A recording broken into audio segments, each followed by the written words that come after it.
할렐루야. 예, 이제 날씨가 조금 풀리는 것 같은데도 역시 쌀쌀합니다. 우리가 이렇게 날씨의 그 기온 차이가 심하게 업앤다운이 있을 때 건강을 조심해야 될 줄로 믿습니다. 오늘 우리 사랑하는 성도들 가정에서 또 그리고 지방에서 또 해외에서 이 영상 예배를 보고 있는 분들에게 특별히 건강에 유의하시고 또 코로나 유의하셔서 하나님께 영광이요 우리 모두에게 큰 기쁨이 되는 그런 삶을 살아가시는 우리 성도님들 되시기를 주님의 이름으로 축원합니다. 예, 오늘 이 확진자를 보니까 537명이네요. 이제 500대 수준으로 떨어졌는데 이제 계속해서 밑으로 내려가서 이제 코로나가 이 지구상을 떠나는 역사가 일어나기를 간절히 바랍니다. 이 일을 위해서 우리 모두가 함께 기도해야 될 줄로 믿습니다. 그리고 지켜야 될 수칙을 잘 지키는 우리가 되어야 될 줄로 믿습니다. 우리가 각자 기도하는 모양도 형편과 사정에 따라서 다르죠. 우리가 모여서 뜨겁게 부르짖을 때는 함께 모여서 뜨겁게 부르짖고 또 개인적으로 나누어져야 될 형편이 되면 나누어져서라도 기도해야 될 줄로 믿습니다. 우리 하나님께서는 우리가 어디에서 기도하든지 다 들으세요. 또 모여서 기도하든지 개인이 기도하시든지 다 그 기도 들어주실 줄로 믿습니다. 예, 요즘에 새벽 기도에도 많은 사람이 조회가 올라와 있는 것을 볼 때 우리 성도들이 이 코로나19를 맞이해서 열심히 기도하고 있구나라고 하는 것을 보고 감사를 드립니다. 우리가 이 역사 속에서 이러한 어려움을 당하는 세대도 별로 많지 않을 텐데 우리 세대는 이 패스트라든지 이런 것들이 과거의 역사인 줄 알았는데 코로나19가 지금 우리의 삶 속에서 기승을 부리고 있어요. 그리고 우리 성호 집사가 손녀를 봐서 걔가 사진이 매일 이렇게 올라오는데 참 제 생각은 그래요. 참 어려울 때 태어났다 그런 생각을 하는데 태어나게 하시는 분도 하나님이시니까 하나님께서 우리 모두에게 큰 축복 주실 줄로 믿습니다. 이럴 때일수록 우리가 이웃과 화평하는 그런 삶을 살아야 되겠고 교회 안에서도 서로 화평하고 서로 존경하고 사랑하는 그런 노력이 있어야 되겠다. 주변이 어려우면 어려울수록 우리 교회는 더 따뜻한 그런 모습을 이웃을 위해서 세상을 위해서 시범을 해야 되겠다라고 하는 그런 생각을 갖게 됩니다.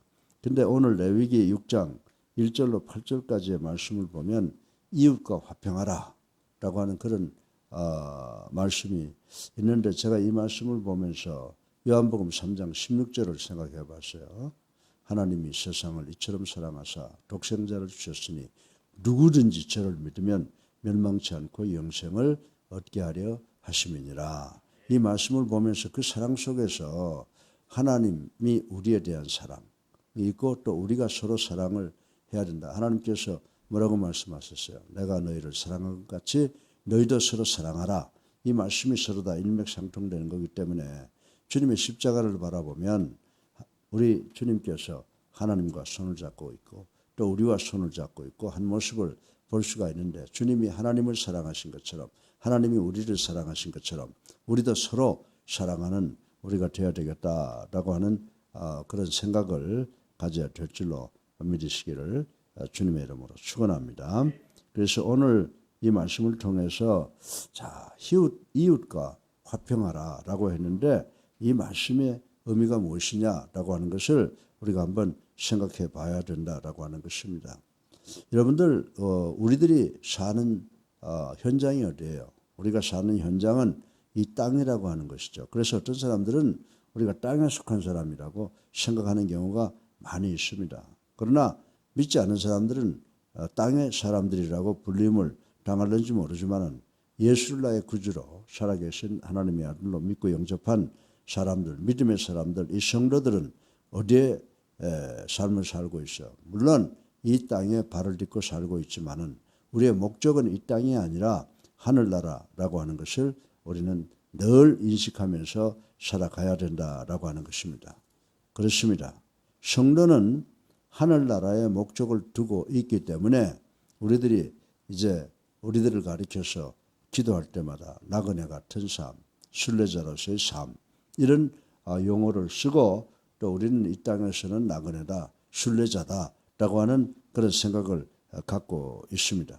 그래서 우리가 만약에 나그네라 그러면 지나가는 밤에 하룻밤 잔다고 하더라도 그것에 내 모든 목적과 내 삶의 의미를 부여하겠어요? 아니죠.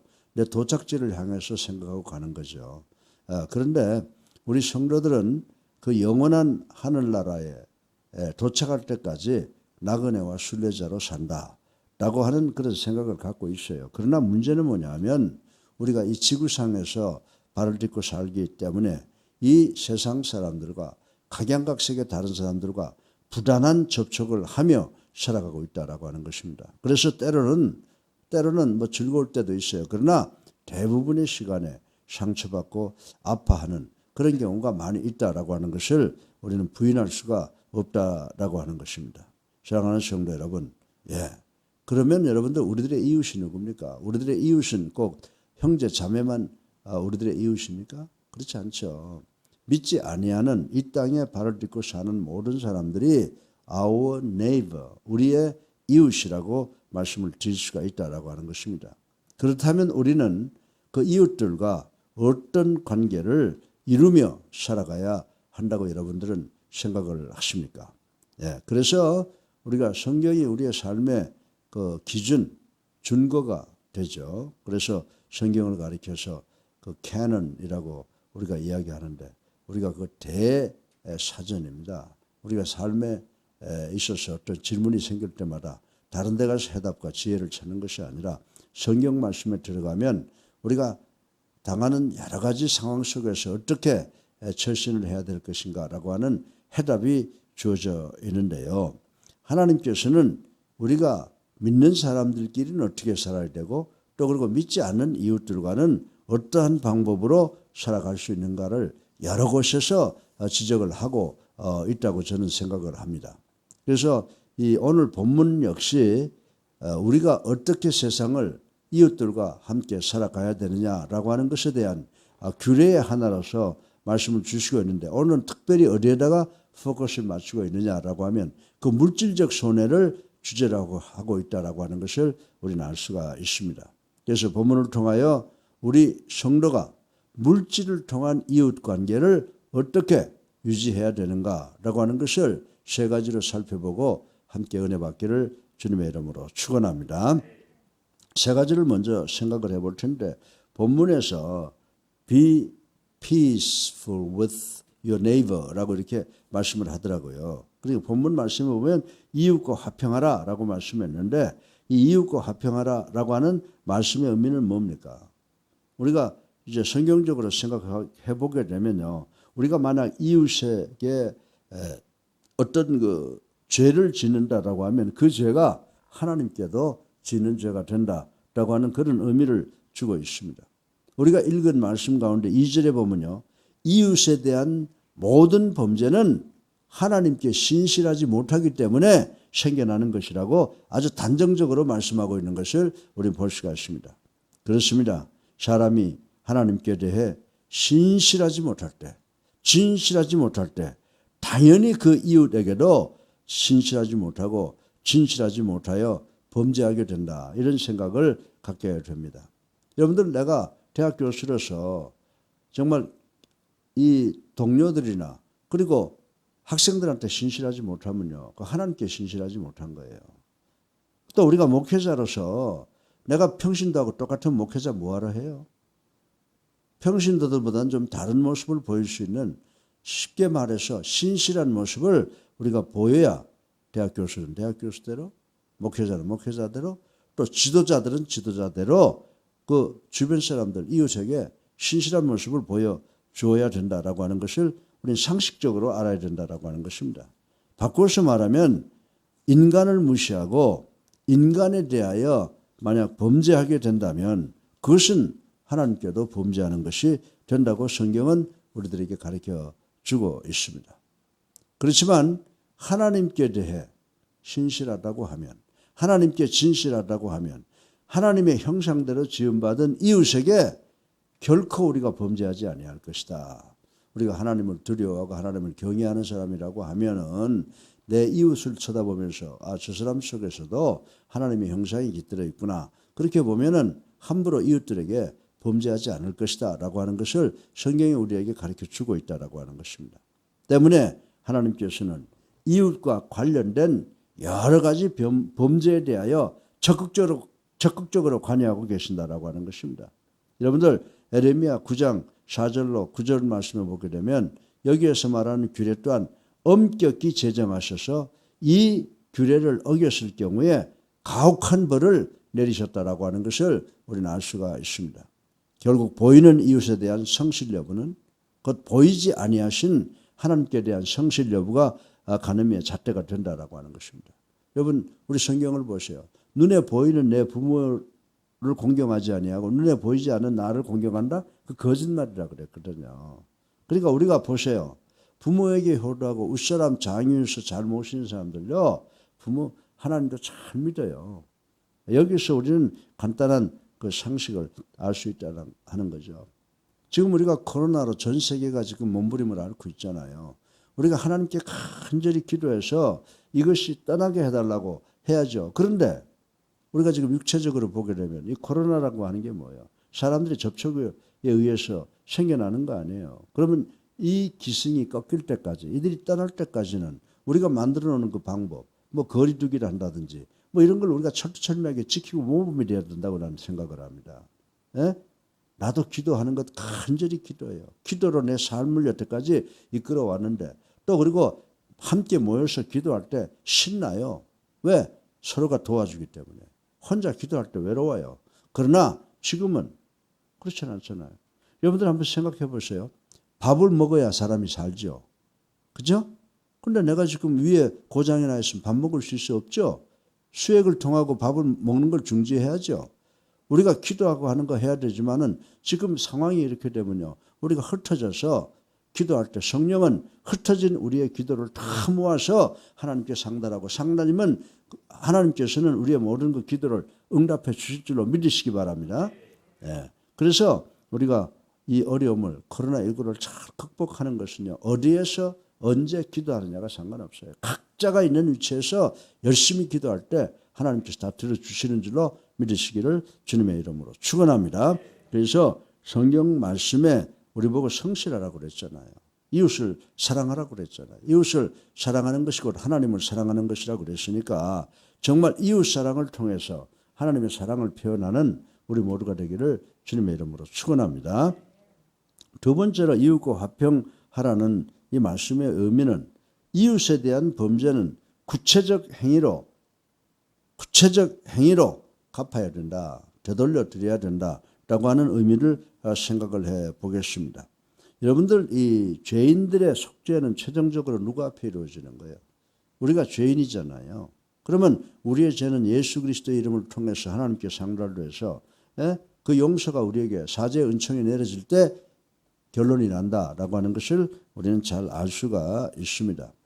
여러분들 한번 생각을 해보세요. 이웃에게 범죄했을 경우 최종적으로 하나님께 용서를 구하기 전에 먼저 그 이웃에게 용서를 빌어야 된다. 예, 내가 가슴 아프게 한 사람, 내가 어떤 손해를 끼친 사람이 있으면요, 그 사람한테 가서 잘못했다라고 하는 회개와 사과를 해야 된다는 겁니다. 예, 본문을 보면요, 이웃에게 범죄했을 경우 어떻게 하라고 그랬어요? 거기에 대해서 어떤 방법으로 용서를 구할 것인가에 대해서 아주 구체적으로 말씀해 주고 있는 것을 볼 수가 있습니다. 다시 말해서 범죄자는 피해자에게 만약 물건으로 해를 끼쳤다 그러면 내가 그 해를 끼친 그 원래 물건뿐만이 아니라 그 손에 끼친 그 물건의 물량의 5분의 1에 해당되는 배상금까지 포함해서 피해자에게 주어 용서를 받아야 된다. 이렇게 말씀을 하고 있는 것을 우리는 볼 수가 있습니다. 이것은 이웃에게 범한 자가 그 이웃의 아픔을 보상하고 구체적으로 용서받는 행위를 하나님께서 우리에게 가르쳐 주고 있다고 말씀을 드릴 수가 있습니다. 오늘 21세기를 살아가는 우리 성도들 역시 이웃에게 종종 범죄하죠. 남한테 돈 빌려가고 돈 안 갖고 뻔뻔하더라고요. 그래서 왜 안 갚냐 그러면요. 그거 투자한 거 아니냐고. 투자를 망했으니까 안 준다는 거예요. 세상에 그런 논리가 어디 있어요. 예? 남의 귀중한 땀 흘려 벌어가지고 논 돈 은행에 있는 거 갑자기 뭐 사업하면 좋으니까 좀 도와달라고 도와줬더니 나중에 미안하다 소리도 없어. 그래서 왜 그러냐 그랬더니 그거 투자한 거 아니냐 이게. 그렇게 하면 안 된다는 거예요. 내가 만약 10,000원을 빌려왔으면 거기서 10,000원에다가 어떻게 5분의 1을 더하라고 그러잖아요. 이게 뭐냐면 내가 남에게 피해를 주었으면 그 피해를 철두철미하게 용서를 믿고 해결을 받으라는 것이 성경의 도덕적 가리키는 성경의 도덕적 윤리라고 하는 것을 우리는 알아야 된다라고 하는 것입니다. 그런데 문제는 뭐냐면 우리 그리스도인들이라고 죄 안 짓습니까? 우리 그리스도인들도 성도들도 역시 내 주변 사람들에게 종종 잘못할 때가 있다라고 하는 것입니다. 본문에서 이야기하고 있는 것처럼 내가 이웃에게 실수하는 모든 것이 금전적인 범죄는 아닐런지 모르지만은 순간순간 이웃에게 마음의 상처를 주고 때로는 거짓 계략으로 이웃을 괴롭히는 경우가 없지 않아 있을 것이라고 생각을 합니다. 생각으로 말과 행동으로 지을 때가 많이 있습니다. 이때 우리는 어떻게 해야 돼요? 내가 잘못했으면 그 이웃을 찾아가서 적절한 보상 또는 위로의 마음을 전하고 용서를 비는 구체적인 행위가 있어야 된다라고 하는 것을 오늘 본문이 우리에게 가르쳐주고 있다라고 하는 것입니다. 여러분들 우리가 누가복음에 나타나는 삭개오를 보세요. 내가 가지고 있는 재산의 반을 헐어서 가난한 사람들을 돕겠습니다. 그리고 내가 만약 누구 거에서 토색을 했으면 몇 배를 갚는다고요? 4배를 갚겠다라고 그렇게 주님 앞에서 말했지 않습니까? 이것처럼 우리는 그렇게 해야 된다는 것입니다. 여러분들 이웃에게 이전보다 더 큰 관심과 사랑을 베풀어주는 5분의 1이라고 하는 배상금을 지불해야 된다. 이 하나님의 말씀 가운데 내가 누구 거를 손해를 끼쳤으면 그 원물에다가 5분의 1을 더해라라고 하는 게 그게 무슨 말인지 아세요? 그 사람에게 더 관심을 가지고 그 사람에게 더 배려와 사랑을 주라고 하는 그 하나님의 말씀이죠. 그러니까 우리가 세상을 살면서 정말 내가 내 이웃에게 도움이 되는 사람이냐 해를 끼치는 사람이냐라고 하는 것을 우리 그리스도인들은 늘 생각해야 되는 줄로 믿으시기 바랍니다. 정말 별 볼 일 없는 이웃이 돼서는 안 돼요. 아무개가 내 이웃에 사는 것 참으로 기쁜 일이다. 그렇게 생각할 정도로 정말 내 이웃을 돌볼 줄 알아야 된단 말입니다. 여러분들 내가 만약에 국회의원이라고 그러고 내가 만약 정치 지도자고 내가 대통령이고 내가 목사라 그러면요. 내가 늘 하는 이야기지만은 내 주변에 성도들이 먹을 것이 없고 입을 것이 없어 고통당하면요. 내가 아무리 화호식해도 그것이 정말 화호식하는 게 돼서는 안 된다는 거예요. 내 주변에는 어려운 사람들을 위해서 나도 함께 가슴 아파하고 내가 가지고 있는 것이 쥐꼬리만한 것이라고 하더라도 함께 나누려고 하는 그런 마음을 가져야 우리가 정말 하나님들의 백성이요 하나님의 종들인 줄로 믿으시기 바랍니다. 그래서 내 이웃이 코로나로 지금 얼마나 많은 사람들이 고통을 당해요. 그들을 위해서 기도하고 그리고 내가 그 모든 수칙을 지키는 것이 이웃을 사랑하는 것이다 이 말이에요. 믿으시면 아멘 하세요.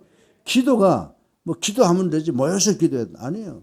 기도는 때로서는 혼자 할 때도 있고 둘이 할 때도 있고 여럿이 모여서 할 때도 있고 그건 다 형편에 따라서 하는 거지. 그게 성경에서 야 너희들 개인적으로 기도하는 건 내가 안 받아.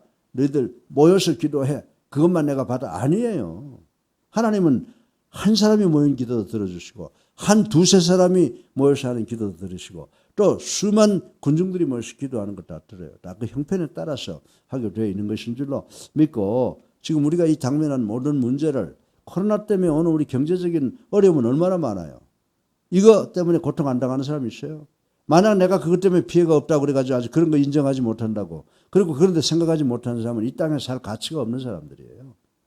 정말 모두가 지금 어려움 당하고 두려워하고 힘들어할 때는 우리가 다 하나가 돼서 품앗이 상생, 윈윈하는 그런 것을 해야 되는데 그게 뭐예요? 모든 것이 합력하여 선을 이룰 수 있도록 우리가 하나가 되어야 될 줄로 믿으시기를 주님의 이름으로 축원합니다.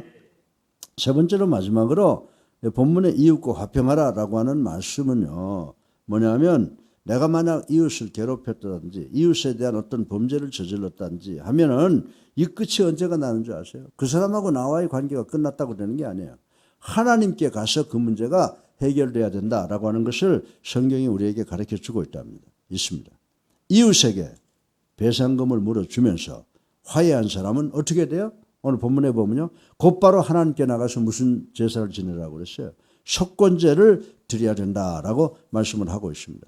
왜냐하면 속건제를 통하여 하나님으로부터 완벽한 용서를 받을 수 있기 때문인 줄로 믿으시기 바랍니다.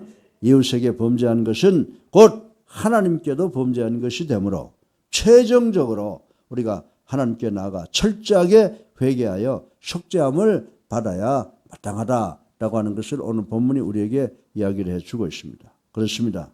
이웃과의 화목으로만 이웃에 대한 범죄가 용서받는 것은 절대로 아니다라고 하는 것입니다.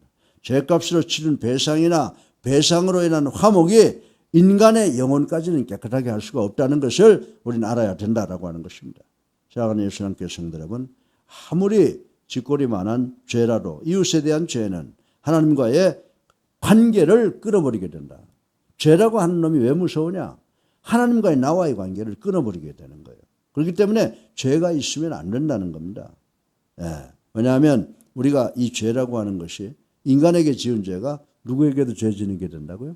하나님께 죄가 되기 때문이라고 하는 것을 우리는 알아야 됩니다. 우리는 우리의 이웃에게 범죄하지 말아야 합니다. 만약 범죄한 일이 있다면 1차적으로 그 피해자에게 용서를 받고 적절한 보상을 해야만 된다라고 하는 것을 우리는 알아야 됩니다. 그리고 최종적으로 하나님께 나아가 자신의 허물을 용서받는 신앙인들이 되어야 된다라고 하는 것입니다. 여러분 잠언 11장 12절에 보세요. 지혜 없는 자는 그의 이웃을 멸시하나 명철한 자는 잠잠하니라. 아멘. 지혜가 없는 자는 이웃을 멸시해서 주변을 아주 어렵게 만들죠. 자기 책임도 자기가 해야 되는 걸 뭘 모르죠. 자기 주변에 있는 자기 밑에 있는 사람들이 밥을 먹는지 죽을 먹는지도 전혀 모르고 자기만 잘 먹고 잘 사는 사람들이요. 그거 지도자가 될 수가 없는 거예요. 정말 지혜 없는 자는 이웃을 멸시하지만 의인은 이웃과 화평한다라고 하는 이 말씀을 잘 기억해서 우리가 하나님의 아들, 딸들로서 주변을 위해서 정말 우리가 사랑하는 그리고 주변과 화평하는 그런 우리가 되기 위해서 최선의 노력을 다해야 되는 줄로 믿으시기를 주님의 이름으로 축원합니다. 그리고 우리가 콩 하나도 있으면 주변에 고통받는 사람들과 나눌 수 있는 예수 그리스도께서 당신의 몸을 십자가에서 깨뜨려 우리의 원죄와 우리의 자범죄를 다 해결해 주신 것처럼 우리도 내 이웃을 사랑할 줄 알아야 된다고. 그래야 우리 교회가 부흥돼요. 그저 나만 챙기고 내 신앙만 챙겨서는 우리 교회는 마냥 그 모양 그 꼴이 된다는 겁니다. 사랑하는 성도 여러분, 이웃을 내 몸같이 사랑하는 우리가 되기를 주님의 이름으로 축원합니다. 사랑이 많으신 아버지 하나님, 당신의 사랑을